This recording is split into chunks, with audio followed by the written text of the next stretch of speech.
Le corps d'une jeune femme est déterré. Elle porte des vêtements somptueux et est parée de bijoux. Il est évident qu'elle est la fille d'une famille aisée. Deux voleurs de tombes pensent qu'ils vont devenir riches cette fois-ci. Et au moment où ils pillent les joyaux sur le corps, le gardien du cimetière apparaît soudainement. Il tient une arme à la main, menace les deux hommes de rendre tout le trésor volé. Mais chose étrange, le gardien se contente de les chasser sans appeler la police. Une fois que les silhouettes des deux hommes ont disparu, le gardien saute dans la tombe et examine habilement si la jeune femme a des dents en or dans la bouche. Cet homme d'âge moyen s'appelle Thomas, et il est en réalité lui aussi un voleur de tombes. Il est addict au jeu, et la plupart des trésors qu'il a volés ont été perdus au jeu. Les biens obtenus cette fois-ci ne suffisent pas à rembourser ses dettes de jeu, et ses créanciers lui ont averti que s'il ne payait pas l'argent restant d'ici une semaine, ils le mettraient dans un cercueil. La chance de Thomas ne semble pas encore épuisée, et une opportunité arrive rapidement. Un riche capitaine meurt accidentellement et doit être enterré précisément dans le cimetière qu'il gère. Ce capitaine non seulement a la bouche pleine de dents en or, mais possède aussi une épée offerte personnellement par le roi, une épée d'une valeur inestimable. Pensant au trésor qu'il va bientôt avoir, Thomas est rempli de joie. Le soir même de l'enterrement du capitaine, Thomas ne peut pas attendre et déterre son cercueil. Quand il l'ouvre, il est stupéfait par ce qu'il voit. Le cercueil est complètement vide. Il s'avère qu'un groupe de rats a rongé un trou sur le côté du cercueil et est en train de traîner le corps du capitaine dans un trou souterrain. Thomas se précipite aussitôt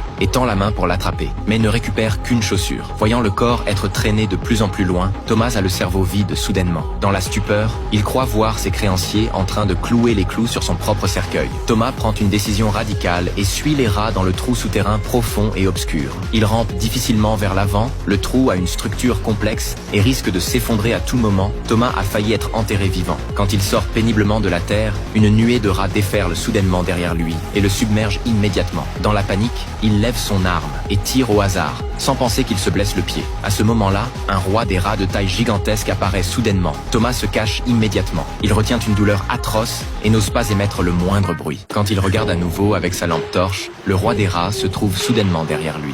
Dans la précipitation, Thomas blesse le roi des rats avec son pistolet, puis fuit à toute vitesse. Mais il tombe accidentellement dans un trou profond. Thomas regarde attentivement et découvre qu'il est tombé dans ce qui semble être un palais souterrain, avec des ossements humains éparpillés tout autour. Au moment où il est pris de panique, la situation change. Il trouve une bague sertie de pierres précieuses parmi les ossements. Il s'avère que les rats, après avoir dévoré les corps, jettent tous les ossements dans cet endroit et les trésors funéraires sont également arrivés ici avec les ossements. La cupidité de Thomas vainc aussitôt la peur. Il commence à ramasser les bijoux éparpillés autour de lui, y compris l'épée funéraire du capitaine. Thomas se met à chercher une sortie, mais partout où brille sa lampe torche, des scènes terrifiantes apparaissent. Une immense statue de culte satanique se dresse derrière lui. L'endroit semble avoir été un lieu de cérémonie satanique. Face à la statue se trouve un ossement en position d'adoration, avec un collier de pierres précieuses en or pur autour du cou. Les yeux de Thomas brillent aussitôt. Il s'approche prudemment, prononçant sans cesse des paroles de louange envers les dieux, puis retire le collier. Mais à ce moment précis, la momie se réveille soudainement, saisit Thomas d'une main et veut récupérer le collier. La momie traîne son demi-corps vers Thomas.